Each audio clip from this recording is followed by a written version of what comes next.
Hello guys, in this video I'm going to show you where you can see a product's reviews in the Sephora app. But first I just want to mention, please don't forget to subscribe to my channel, because at 10,000 subscribers I'm going to show you my whole YouTube revenue statistics and growth strategy, how to make money online. So let's jump into it. Open the Sephora app, then go to the products on the bottom and second icon. Select a category, and here you can see, for example, the first one doesn't have reviews, the second one have 4 reviews. You can see on the bottom, if it has stars it has reviews, if it doesn't then it's not.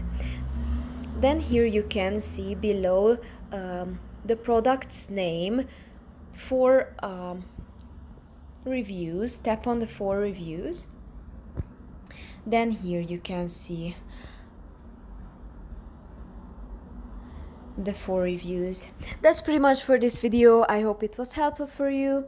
If it was, please consider subscribing, and see you in the next one.